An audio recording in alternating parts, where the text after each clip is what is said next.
Okay, so this is now your part 4 of the specialized crime investigation with legal medicine. Okay, so this is, or our topic will be medical legal aspects of identification. Okay, so we all know naman that in criminal investigation, sa criminal investigation, we have that so-called threefold aim, di ba? We have the threefold aim of investigation. So pag sinabi natin threefold aim, again, ito po yung objective, no? Threefold aim or the objectives of criminal investigation. Okay? So first, syempre, andyan yung identity, no? Identifying the perpetrator, no? And we also have locate the perpetrator and to provide evidence, okay, of his guilt. Okay. So among the three uh, objectives of criminal investigation, ang pinaka-major or ultimate goal of investigation is to identify the perpetrator. No? That is the ultimate goal of criminal investigation. Kaya nga criminal investigation yan eh. Okay? Kasi we are looking or finding out the identity of the criminal. Okay? So, here in the medical legal aspects of identification, okay, identification means the determination of the individuality of a person or thing. Okay? So, dinedetermine dito yung individuality. No? Pag sinabing identification, individuality of a person. No? Individuality of a person. So, meaning, yung kanyang personal information. Okay, so pag sinabi natin personal information, it includes the name, no? Pag sinabing name, andyan na yung kumpletong pangalan, middle name, at saka yung surname. Okay? Yung kanyang age, yung kanyang civil status, no? Civil status. Okay? Kasama na din diyan na yung kanyang place of residence, okay, kung saan siya nakatira, yung birthday niya, okay, birthday, yung kanyang occupation, if there is or there are any, okay, yung kanyang educational background, okay, yung kanyang educational background, okay, yung kanyang uh, ethnic group, no? Ethnic group, yung kanyang province, okay, kasama na yan sa ina-identify, okay, and individuality of a person, okay, province, okay, yung dialects, dialects that he is speaking, dialects or yung language na kanyang sinasalita. Okay, so individuality of a person. Okay, so kasama po yan sa dinedetermine, okay, during the investigation. Okay, kasi syempre as an investigator, hindi lamang pangalan, yung buong pangalan ang aalamin mo dyan. Okay, syempre you must exert effort, no, to determine the age of that person. Okay, kasi ang age, dito natin malalaman kung meron bang mga mitigating or aggravating circumstances. Okay? Or kung meron bang criminal liability. Kasi a person na less than 15 years old, okay, na nakagawa ng krimen, hindi siya or wala siyang criminal liability. Okay? Pero kapag more than 15 pero less than 18 years of age and he acted with discernment, yan, may liability yan, may criminal liability. Pero more than 15 years of age but less than 18 years of age, acted without discernment, okay? So wala rin siyang criminal liability. Okay? So kaya kailangan ding alamin yan. Okay? Now, kung ang person naman na ina-identify mo ay victim of the crime, kaya kailangan din natin alamin yung age niya para malaman natin, no? In case of killing, para malaman natin kung ano yung crime na dapat natin i-charge doon sa offender. Okay, kasi kung less than 3 days old yan or less than 72 hours, no? So the killing is infanticide. Pero kapag more than 3 days yan, 3 days old, okay? The crime may be murder, okay? Or the crime will be murder, okay? So, kailangan din natin alamin, okay, yung civil status, di ba? Kung married, okay, or single, okay? Para din naman malaman natin yung mga possible motive, di ba? Mga possible motive, okay? Or yung mga possible witnesses na pwede nating mapagtanungan. Okay? Ayan. For example, he's involved in a crime, no? Tapos nalaman natin yung civil status niya, married. Okay? So, we will be looking for the wife or the husband, di ba? Kasi married eh. So, sila yung possibly makatulong, no, para makapagbigay ng lead, no, patungkol sa posibleng kinaroroonan ng isang suspect. Okay? Yan, place of residence, yan, birthday, occupation, educational background, okay? Yan, etc., etc. Okay, so those are the individuality of a person. Okay. So sa identification din daw, it also means determination of a thing. So hindi lang person, pati pala individuality of a thing. Okay. So ito dinidiscuss natin yung identification in its generic sense. Okay? Individuality of a thing. Okay? So ano ba rito? Ano ba yung tinutukoy dito na individuality of thing? Okay? So maraming ibig sabihin. Okay? So pwede nating sabihin na these are evidence, okay? Used in a crime, no? Evidence, no? Kapag marami, do not say evidences. Okay? So kapag maraming ebidensya yan, huwag mong sabihin evidences. Okay? Instead, use pieces of evidence. Okay. So yan, individuality of thing. Okay? Pwedeng yung murder weapon na ginamit, pwedeng yung mga biological evidence na nanggaling doon sa tao. Okay? So, kailangan i-determine lahat ng mga yan. Okay? Individuality of a thing. Okay, so that is identification in general. Okay, determination of the individuality of a person or thing. Now, what's the importance of identification of a person? Okay. So, first, guys, in the prosecution of criminal offense, no? Ito sa pagdinig ng mga criminal offenses, the identity of the offender, okay, and that of the victim must be established. So, kailangan daw establish mo, okay, yung identity ng offender at saka yung identity ng victim. Okay? So, bakit importante yan?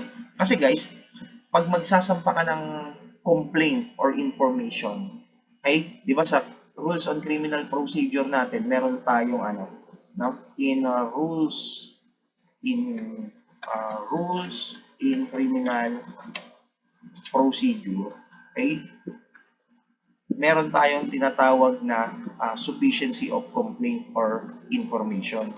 Sufficiency of complaint or information. Pag magrereklamo ka, dapat yung complaint or information mo is sufficient.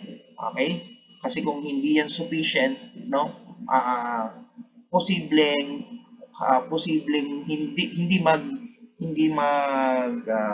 hindi matuloy yung pagsasampa ng kaso or pwedeng i-dismiss agad yan due to insufficiency of complaint or information. Okay. So sa sufficiency of complaint or information, tandaan nyo dyan yung acronym na NADECA Planada. Ay NADECA Planada. So, ano ba yung nadekaplanada na yan? Okay. So, yung nadekaplanada na yan, no, yung first, no, yung na, okay, na means name of the offended party. Okay? Name ng offended party. Okay? So, ibig sabihin niya, name of the victim. Okay? So, kailangan, syempre, pag magre-reklamo ka, ikaw yung victim, sabihin mo yung, ano mo, yung buong buong pangalan mo. Okay? Name of the offended party. As well as your age, place of residence, di ba? Civil status, no? Katulad ng binanggit natin dito sa sa identification. Okay. The name of the offended party. Next is yung designation, no? Designation of the offense. Okay? So pag sinabi nating designation of the offense, ito yung mismong provision of the law, no? O yung title mismo or provision of the law that is being violated. Provision of the law being violated. Okay? For example, murder. Murder ang nakomit na crime. Okay? So ilagay mo Article 248 of the Revised Penal Code, di ba? Murder. Yan yung designation of the offense. Okay. Meron naman yung ka naman, di ba, na DECA, yung ka is cause of accusation. Okay, cause of accusation. So, ang cause of accusation, laging kadugtong ng designation of the offense yan. No? So, it refers to the elements, okay, elements of the offense. Okay, paano ba na-commit yung murder? Okay, example, designation of the offense, murder under Article 248.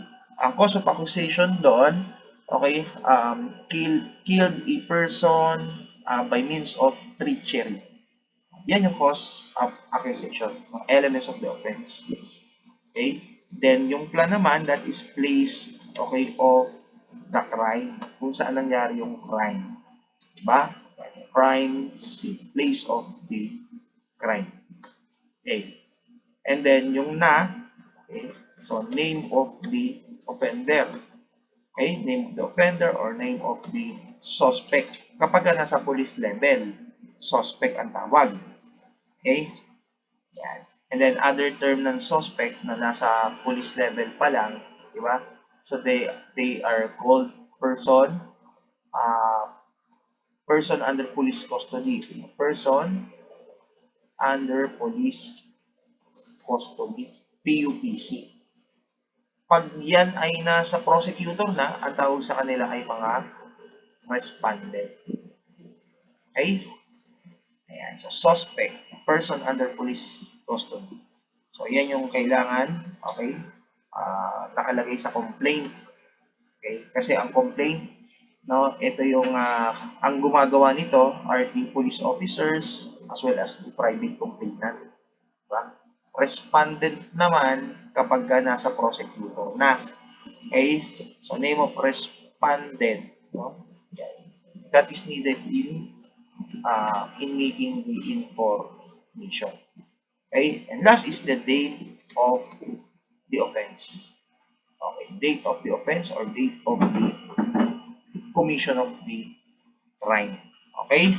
So, yan. In the prosecution of the criminal offense, the identity of the offender, okay, and that of the victim must be established. Okay? So, otherwise, it will be a ground for dismissal of the charge or acquittal of the accused. Okay? Yan. So, madidismiss di ba? Pwedeng maging grounds for dismissal yan No? Magmo-motion to, motion to quash the information due to insufficiency. Okay? Kulang yung complaint or information. Okay? So, pwedeng ma-dismiss ang kaso o pwedeng ma-acquit ang akusado. Okay? Now, sa trial naman, okay, in trial of the case, in court hearing or trial of the case. Now, if the police officer or the complainant failed, if the witness failed to identify the accused in open court, no, it may affect, the case, okay, that may lead to dismissal of the case or acquittal of the accused. Kapag mali ka ng naituro, okay? Kapag mali ka na ituro, ikaw ang witness, and then mali ang tinuro mo in open court, pina-identify sa'yo yung akusado at hindi mo na-identify, then that will be a ground, no? Makaka-apekto yun. Magkakaroon ng doubt si judge, okay? Kasi di ba nga sa mga criminal cases, kailangan proof beyond reasonable doubt. Okay? Katunayan, okay, na walang bahid ng pag-aalinlangan. Okay? Kung mali ka nang na-identify sa open court. Okay? So, merong reasonable doubt doon. Okay? Posible pa ma-dismiss ang kaso. Okay. Yan. So, yan yung one of the importance of identification of person. Okay, next. So, next is identification of a person, okay, missing or presumed dead. Okay? So, dito, person, no, identification of person missing, nawawalang tao, or presumed dead. Okay? Sa civil code, guys, ng Pilipinas, meron tayong presumption of death. Okay? Kung saan kapag yung tao daw, no, as a general rule ito, no? Okay, dito tayo sa presumption of death. Okay? Presumption of death. Okay? So, general rule niya, guys. General rule. Okay? Ito ay under Article 390 of the Civil Code.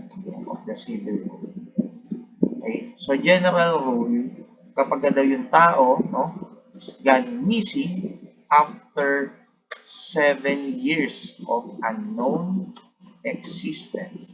Hindi alam kung nasaan. Okay? A person is considered dead. Okay? A person is considered dead for all purposes.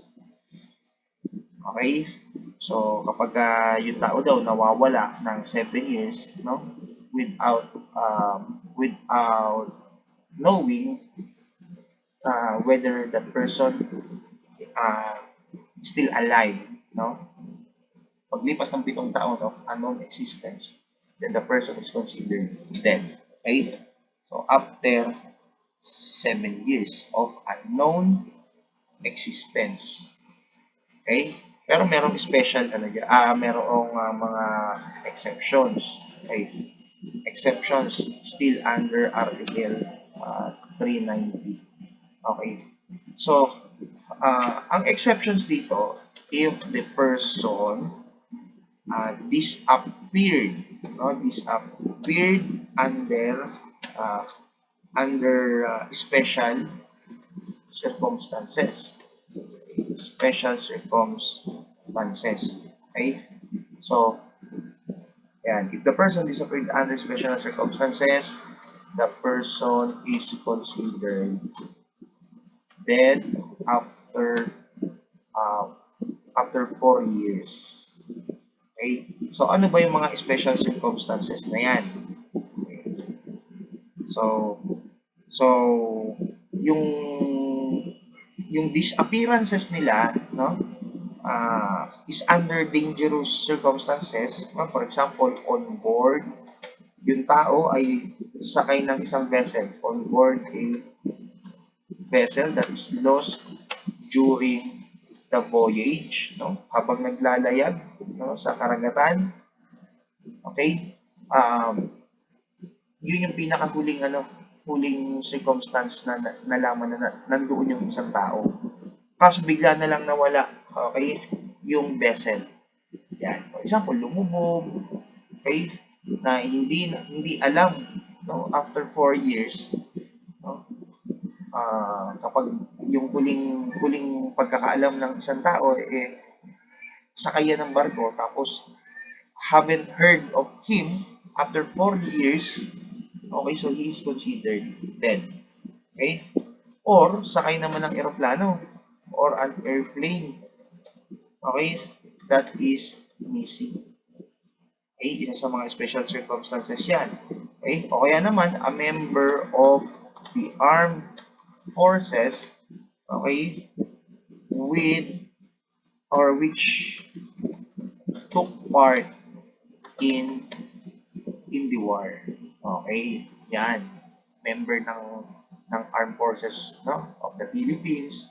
Tapos, may war, no? He took part in the war. Okay, and he got missing or disappeared after 4 years. Okay, so he is considered dead. Okay, next, a person in danger naman of death. Okay, under other circumstances. Okay, kunwari may threat sa buhay ng isang tao, and then nawala siya after 4 years. Okay, yeah, so that is he is presumed dead. Okay, yan yung presumption of death. Okay. So, sabi dyan, no, the identification of person or presumed dead will facilitate settlement of estate. Kasi pag nawala ang isang tao, guys, no, he is presumed dead. Okay? Yung mga ari-arian niya, no, yung mga real estate niya, okay, pwedeng maisalin yan doon sa kanyang heirs, no? Doon sa kanyang heirs. Sino ba yung mga heirs na yan? Okay, pwedeng yung mga may iwan niya. Kung siya ay may asawa at anak, di ba? Yung asawa at anak niya, yun yung magiging heirs, no, over the properties of identified person. Okay? Ganun din yung mga retirement benefit, di ba? Yan, katulad ng mga pension, okay, insurance, di ba? And other social benefits. Makukuha ng heirs yan. Okay? Heirs, yung successors, yung mga tagapagmana. Okay. Third, identification resolves the anxiety of the next of kin. Okay? So, simple lang ito. Pag nalaman na na yung taong nawawala or yung taong namatay, okay, is really the person the person of their relative. Okay? Yan. So, mawawala na po yung anxiety of the next of kin. Yan, kunwari, gone missing. Okay, ang tagal na, 7 years, hindi pa nakikita. Pero may lumutang na cadaver, okay, and they identified that cadaver to be the one who was gone missing. Okay, okay, buti na lang. Okay, kasi sobrang pag-iisip di ba? Nung nawala yung tao, pero nung na-identify nila yung cadaver, kahit pa paano, naibsan yung kanilang, o nawala yung kanilang sobrang pag-iisip. Okay. Next, may be needed in some transactions like cashing of checks. Okay, di ba kapag ka mag-deposit ka ng pera sa bangko or anong tawag dito? Magwi-withdraw ka, okay? Yan, hinahanapan kanila ng mga identification detail, di ba? Okay, kaya kunwari magpapa-encash ka ng cheque, so kailangan mo ng at least 2, di ba? At least 2 identification details. Entering premise, so kailangan identified ka din. Bago may mga establishment na hindi ka pwedeng pumasok hanggat wala kang pinapakitang identification details. Okay? Delivery of parcels or registered mails, di ba? Yan. So, syempre, kailangan ng identity or proof of identity na ikaw talaga yung tao na yan at dito sa address na ito, dito ka nakatira. Yan. So, para ma-deliver yung parcel, okay? Ganun din sa registered mail. Yan. Ito yung yung pinadala pinadalan ka ng mail galing sa post office, no? Yan yung post office. Okay, sale of property, okay, kailangan din na identity mo. Okay, kasi there will be a transfer of rights, di ba? Transfer of real rights over the property, okay? Or transfer of the rights to personal property. Okay. Release of the dead bodies to the relatives. Okay? Ayan. Parties to a contract. Ayan. So, yan yung mga importance of identification. Okay? So, let's proceed with the rules in personal identification. Okay. So, dito guys, the first rule, ito, narinig nyo na rin ito sa inyong sa inyong personal identification o yung fingerprint nyo na subject. Diba? So, the greater the number, pag mas marami daw yung bilang ng points of similarities, okay, bilang ng points of similarities and dissimilarities of two persons compared, the greater daw is the probability for the conclusion to be correct. Okay? Yan. For example, si A at saka si B. Okay? Yan, si A at si B. Okay? Sabi ng mga witnesses, okay, kunwari, ang cadaver, okay, kunwari, itong cadaver si B. Okay? Tapos, ang pinagko-compare nila itong si B, no? Dito sa katauhan ni A. Okay? Nung nakita nila yung cadaver, ay, teka lang, si A yan. Okay? Yan, si A yung tao na yan. Okay? So, ang pangalan niya, si ganito. No? For example, Johnny Sins. Okay. Ngayon, nung pinagkumpara sila, okay, kinuhanan sila ng fingerprint, no? Latent print doon sa cadaver, fingerprint, no? Pinagkumpara yung fingerprint nito ni A. Kasi allegedly, siya si A eh. No? Ngayon, nung tinignan yung fingerprint nilang dalawa, uy, parang magkaiba. Magkalayo. Diba? Meron silang dissimilarities. Okay? Pinag-compare yung ano nila, yung moles. Kasi si A, may mole eh. Diba may nunal sa mukha? Eh, itong si B, walang nunal sa mukha. Okay? So, lamang na naman yung dissimilarities. Okay? So, ibig sabihin yan, pag the greater the number of points of similarities and dissimilarities of two persons compared, the greater is the probability for the conclusion to be correct. Ay, teka lang, magkaibang tao yan. Hindi yan si A. Okay? Nakuha? Okay. So, another example. Yung witness, no? Sabi ni witness, okay, Your Honor, he is, nakita ko po si A, no, na siya yung sumaksa. Okay? Si witness, nakita niya si A na siya yung sumaksa. Okay. Ngayon, guys, nung kinumpronta si A, teka lang, sir, nung time na yon, nasa probinsya ako, paano magiging ako yung sumaksak doon? Ngayon, tinignan yung similarities and dissimilarities. Pareha sila ng tangkad. Okay? Pareha sila ng stature, no? Yung height. Pero, yung na-witness ni A, yung nakita ni witness, okay, mataba yung sumaksak. Pero itong si A, no, allegedly si A daw yung nakita niya. Pero yung mismong tao na si A, mataba. Teka lang, magkalayo yung kanilang body build. Okay, tapos yung na-witness yung nakita ni witness, maputi si A, maputi yung sumaksak. Eh si A, maitim. Okay?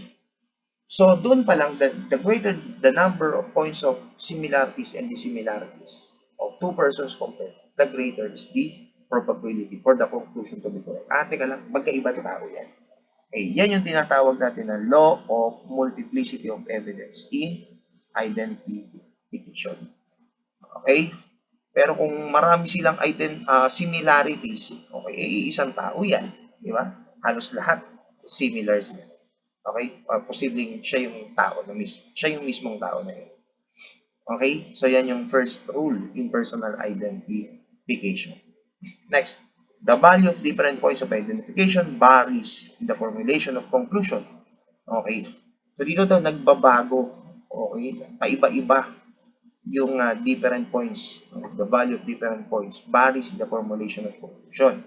So, sabi niyan, if in a fresh cadaver, yung bagong kamatay lang, okay? If the fingerprints on file are the same as those recovered from the crime scene, they will positively establish the identity. Okay? While bodily marks like moles, scars, complexion of the skin, shape of nose are merely corroborative. Okay? So dito, no, sinasabi lang na ang fingerprint, no, fingerprint at saka yung DNA, mas conclusive sila kumpara sa mga bodily marks, no, like moles, no, yung nunal, scars o yung sugat, complexion, di ba, shape of nose, etc. Okay? Kasi yung mga yan, pwedeng dayain yan eh. Kunwari, maglagay ka ng artificial moles. Okay? O kaya sugatan mo yung sarili mo para magkaroon ka ng scar. Ba? O kaya magpatan ka. Okay? O kaya magturo ka ng glutathione para pumuti ka. Diba? Shape of nose, pwede kang magpa rhinoplasty. Diba? Magpatangos ka ng ilong. Okay? So, madaling mabago yan. Okay? Unlike fingerprints, di ba? At saka yung DNA, mahirap baguhin yan or mahirap ma-manipulate yan. Di ba? Or mahirap mabago. Di ba? Okay. So, yan yung ibig sabihin yan. So, yung mole scars, complexions of the skin, shape of nose are merely corroborative. Yan. Visual recognition by relative or friends may be of lesser value. Okay. Lesser value. Mas mababa yan yung visual recognition ng relative or friends. Kumpara sa, yan, as compared with fingerprints or dental comparison. Okay? So, take note, fingerprints, DNA, tsaka mga dental comparison, mga individual characteristics yan ng evidence. Okay? And may hirap silang mabago. Okay? And next, the longer the interval between the death and the examination of the remains for purposes of identification, the greater is the need for experts in establishing the identity. Okay? So, kung mahaba daw, longer interval between the death, okay? Longer interval between the death and the examination of the remains for purpose of identification. Okay? Mas higit pa daw kinakailangan ang mga forensic experts in establishing the identity. Okay? So, why does it say so? Okay? Kasi kapag mahaba yung oras, okay, na lumipas after nung namatay yung tao or pinatay yung tao, okay? Hanggang sa i-examine, no? Mag-conduct ng autopsy or mag-conduct ng postmortem examination doon sa cadaver. Okay? Mahihirapan na pong ma-identify, no, yung isang tao. Okay? Kaya nga there is a greater need for experts in establishing the identity. Okay? Kasi maraming factors, no, ang makaka-apekto, no, doon sa identity. No? For example, 30 days na palang nakatiwangwang yung cadaver, no, sa isang forest. Yung 30 days na yon, okay, maraming mga factors na makakapagbago sa identity. Okay? Andiyan yung mga blowflies, di ba? Yung mga langaw and other arthropod biologies, no? Pwedeng pumasok, no, doon sa katawan or may mga hayop, no, na kinain yung mga laman. Okay, hanggang sa mawala na ng points of points of identification. Di ba? Mahirapan ng malaman. Okay. So next, inasmuch as the object to be identified highly perishable.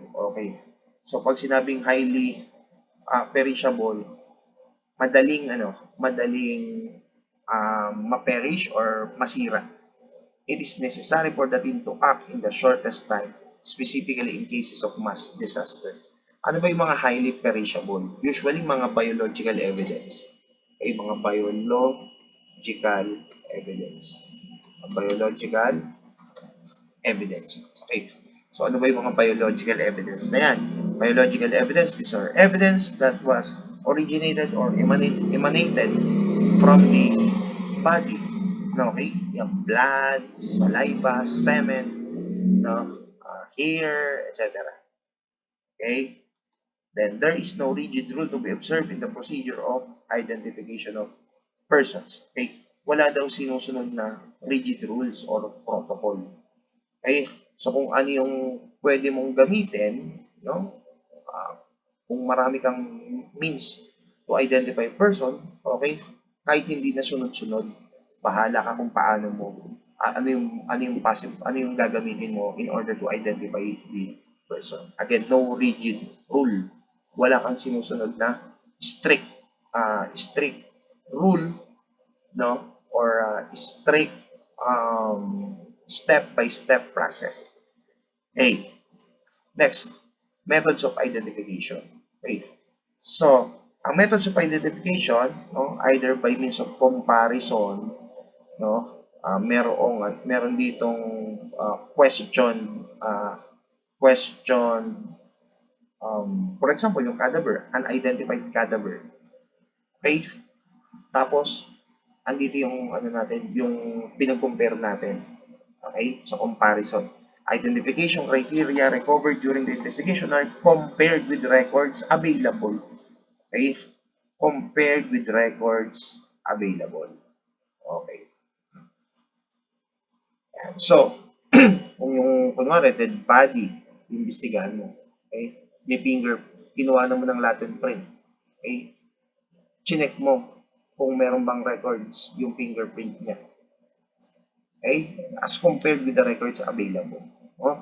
Kaya, kinuha naman ng photograph, tinignan mo yung rogues gallery, o kaya, nag-interview ka ng mga witnesses, yung mga relatives, etc.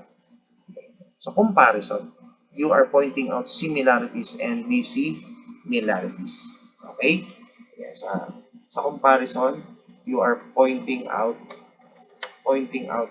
similarities, ay mga pagkakatulad, as well as dissimilarities, yung mga pagkakaiba. Dissimilarities. Okay, next is by exclusion. So, pag sinabi nating exclusion, two or more persons have to be identified and all but one is not yet identified. Then, the one whose identity has not been established may be known by the process of elimination. Okay? For example, meron tatlong tao. Okay. Meron tatlong possible suspect. Okay? May tatlong possible suspect or sabihin natin person of interest. Okay? Yan, si A, si B, at si C. Okay? Ngayon, itong si A at si B, na-establish yung kanilang participation. Okay? Na-establish yung kanilang participation. Okay? So, ibig sabihin, si C may be eliminated. Not yet identified Diba? Teka lang, hindi natin yung identity nito. Okay, tinignan yung profile, yung background. Oy, teka lang, walang record ito. Pwede natin siyang eliminate.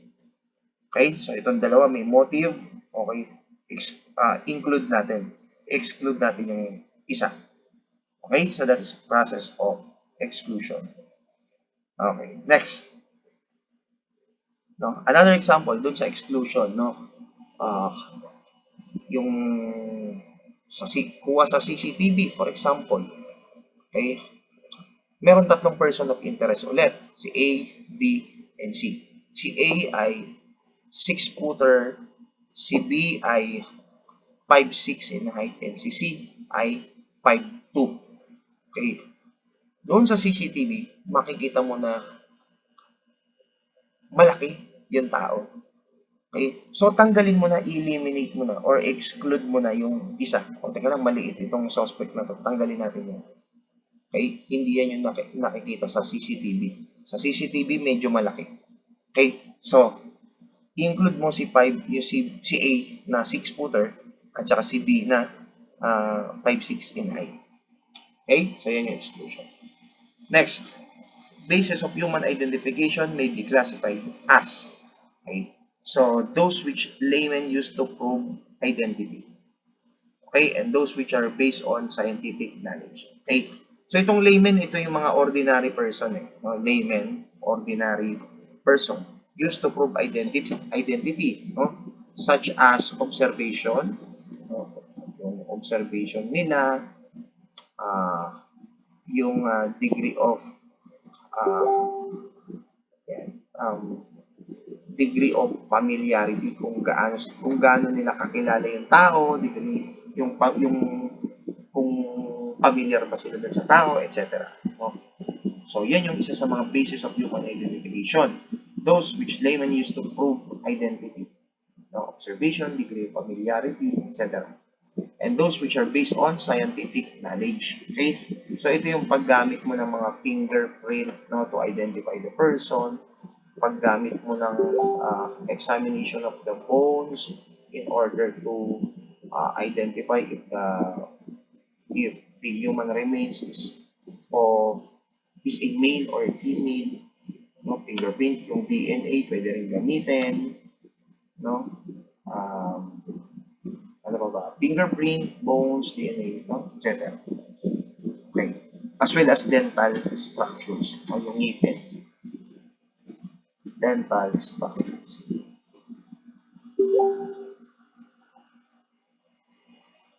Okay, next, let's proceed with the ordinary methods of identification.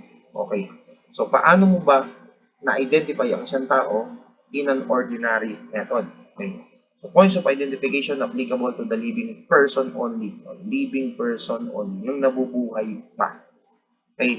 Characteristics which may easily be changed. Madaling mabago. Okay. Growth of hair, beard or mustache. Beard, ito yung balbas, di ba? Mustache, bigote.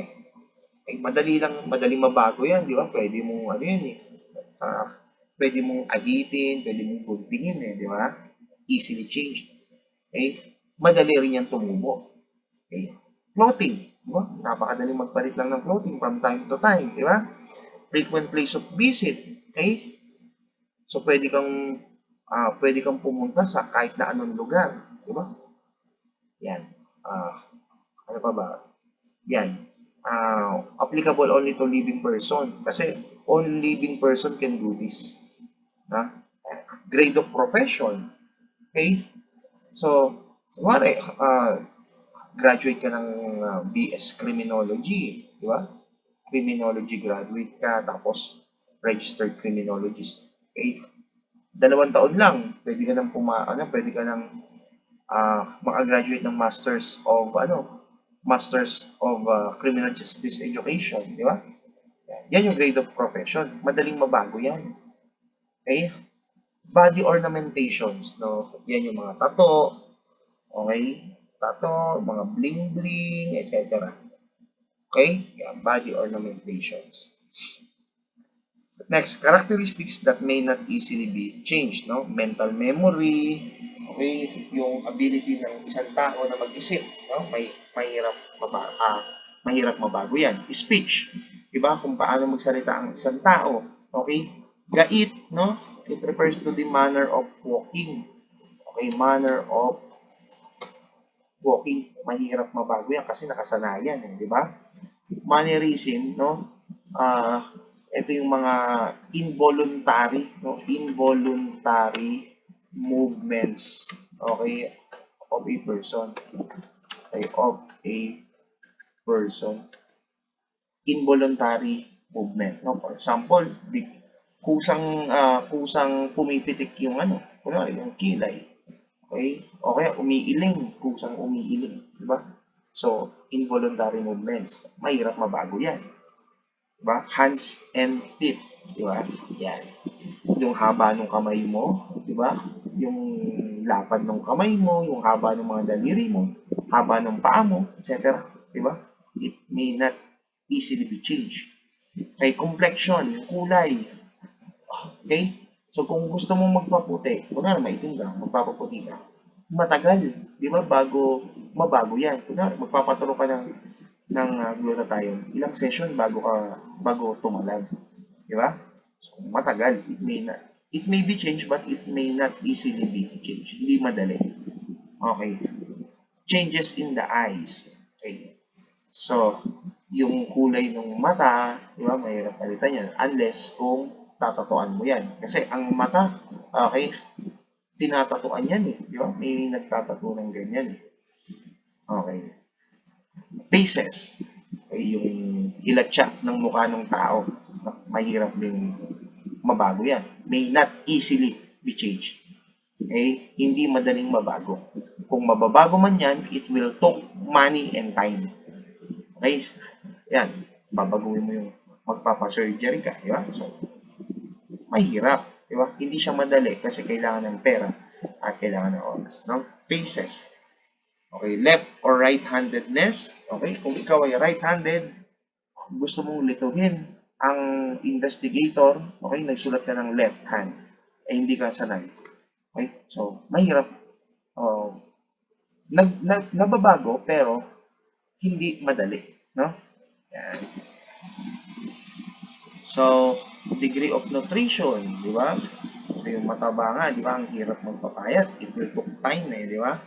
So, by about, siguro 2 months, 3 months, di ba? Yung payat naman, matagal din bago tumaba. Okay, so yan, degree of nutrition. So, those are characteristics that may not easily be changed. Okay, so punta tayo rito sa points of identification applicable to both living and dead before onset of decomposition. Okay? So, applicable daw both living and the dead. Bago daw mag-umpisa yung decomposition. Before the onset of decomposition. Okay? So, occupational marks, di ba? Kung meron ba siyang, kunwari, siya ay naghahalo ng semento, kikita mo yung mga daliri niya sa kamay, di ba? May mga kalyo, etc.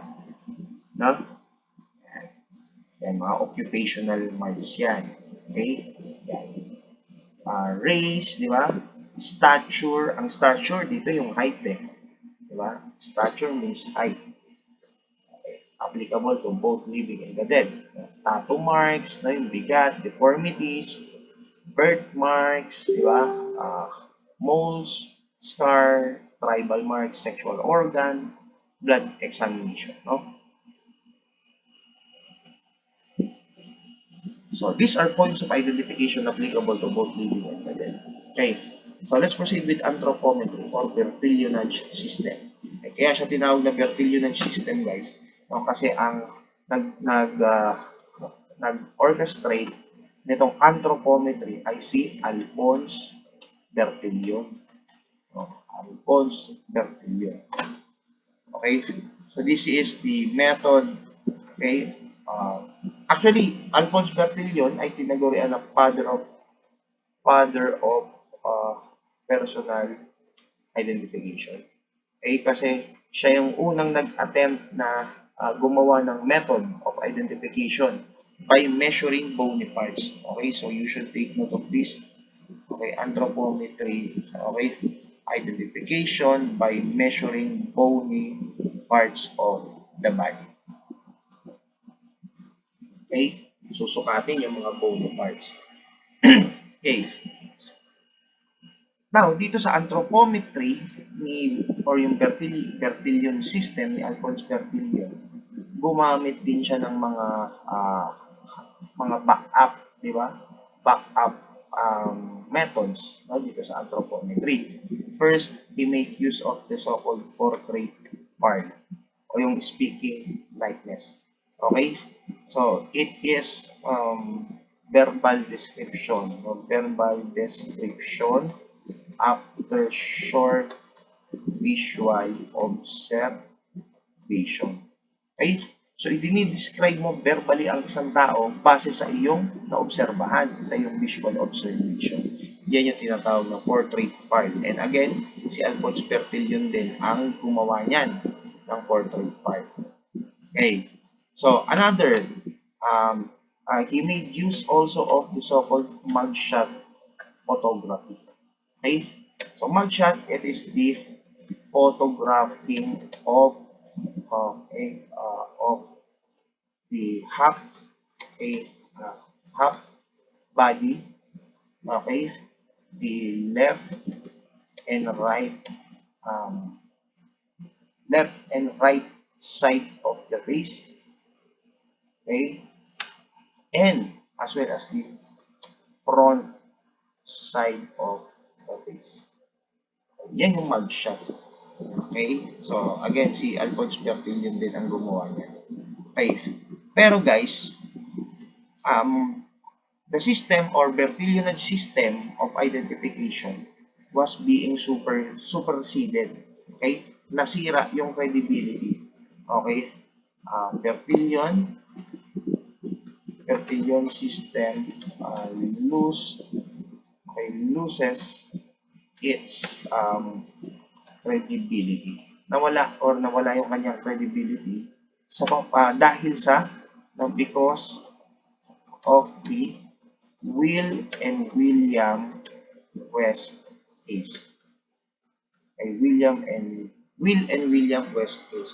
Okay? Si Will West at saka si William West. Itong dalawa na ito, they are identical twins.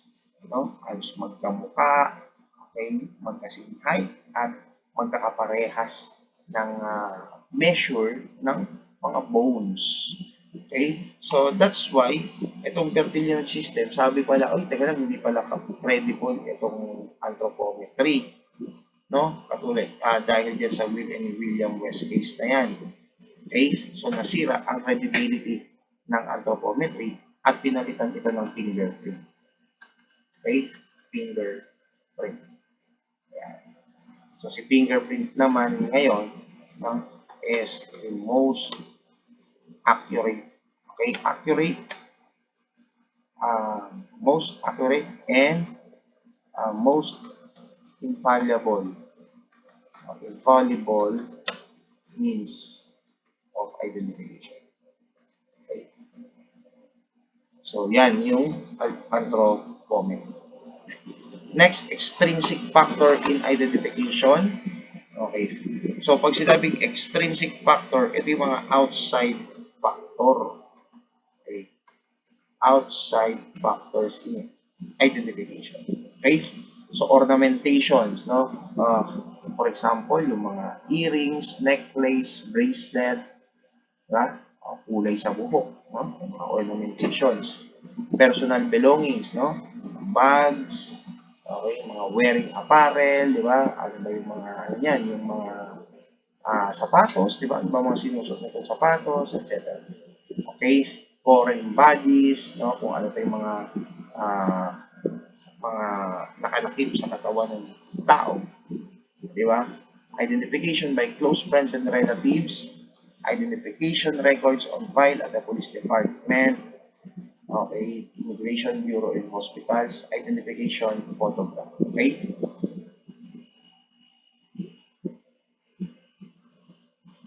Okay, so yan yung mga extrinsic or outside factors in identification. Okay, next. Light as a factor in identification. Okay. So ito, importante ito. Light as a factor in identification. Okay. Siyempre, kapag ka sa madilim na lugar at nakita mo ang isang tao na never mo pa nakita before, okay, mahirapan kang ma-identify siya. Diba? Mahirapan kang ma-describe. Okay. Now, kung napakaliwanag naman yan, kahit hindi mo pa nakikita yung tao na yan, you will be able to identify him. Okay. So now, clearest moonlight or starlight. Okay. Kunwari, maliwanag yung buwan, tapos madaming bituin. So sabi dyan, experiments have shown that the best known person, okay, yung kakilala mo na mismo, best known person, cannot be recognized daw. Cannot be recognized. Hindi mo ma-identify or makikilala. Cannot be recognized by the clearest moonlight at a distance greater than, ito yun, distance greater than 16 to 17 yards. Okay? Pag clearest moonlight. Okay? So, tandaan na, clearest moonlight. Okay? Hindi mo na raw ma-recognize yung known person. No? For example, si artista, si Johnny Sins. Diba? Pagka moonlight yan, no? Kunwari, malakas yung ilaw ng buwan. You cannot recognize daw a person. You cannot recognize. Okay? You cannot recognize even the best known person. Best known person. Si Johnny Sins, ang clearest moonlight, no? Okay, kapag ang layo mo 16, 17 yards, hindi mo makikilala yan. Okay, sa starlight naman, kung ang source ng lighting lang is yung mga bituin, okay, so further than 10 to 13 yards, 10 to 13 yards, hindi tayo or hindi na natin ma-recognize yung best known person. Okay? Now, broad daylight. Okay? So, pag sinabi natin broad daylight, ito yung mismo, no, umaga.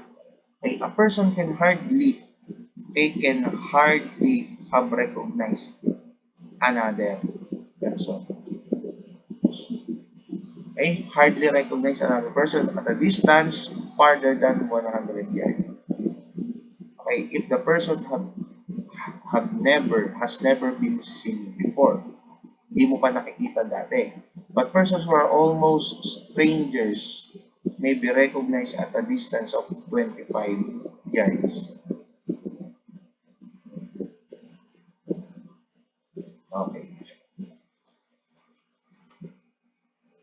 So, mahirapan ka na raw kilalanin ang isang tao na lagpas sa 100 yards, no? 100 yards if the person has never been seen before. Hindi mo pa nakikita. Okay? Ni minsan. Pero yung tao na nakita mo na, okay, he will be almost a stranger, okay, and may be recognized at a distance of 25 yards. Okay, and then flash of firearm, sabi dyan. Although by experience, letters of 2 inches high can be read with the aid of caliber 22 at a distance of 2 feet. It is hardly possible, no? Sabi dyan, hardly possible for a witness to see the assailant in case of a hold-up or murder. Because usually, the assailant is hidden.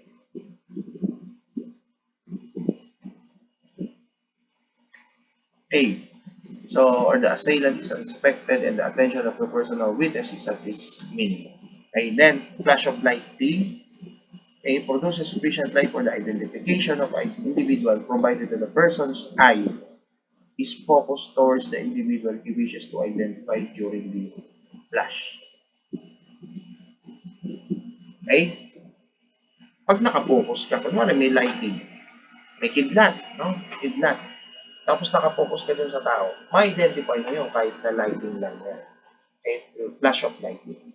Pero kung, kunwari, kumidlat, okay, may lighting, pero hindi ka nakapokus dun sa tao, okay, then there is no way of recognizing it. Okay, then artificial light, the identity is relative to the kind and intensity of the light. Okay, experiments may be made for very particular light concern. Okay, Next, scientific method of identification. Dental identification. Okay. So, sa forensic guys, no, meron tayong tinatawag na forensic odontology. Okay? So, this is the study of study of the characteristics of teeth, no, or dentures, okay, for purposes of yan, personal identification. Okay? Yan yung father, forensic odontology. And the father, okay, of forensic odontology is Dr. Oscar Amido. Okay, father, okay, of forensic odontology. Okay. Next, handwriting. Okay. As one of the scientific methods of identification, okay, kung saan, no, pwede kang makilala, no, ang pwedeng makakilala sa iyo ay yung tao, no, person familiar, okay, familiar with your handwriting. Okay, identification of skeleton, di ba? Determination of sex, okay, that the determination of age, no? Dito sa determination of sex, guys, ano kapag medyo malaki yung pelvic bone, malapad yung pelvic bone, ay sa babae yun. No? Determination of sex sa pamamagitan ng pelvis. Okay, pag medyo malapad, okay, then sa babae yan. Okay, pag medyo narrow, sa lalaki. Okay? Okay, next. Determination of age, identification of blood and blood stains, identification of hair and fibers, and fingerprint. Okay. So, that ends our part 4 of the discussion. Okay, so class, be ready for part 5. No? We will be discussing the medical legal aspects of death naman. Okay? So, thank you.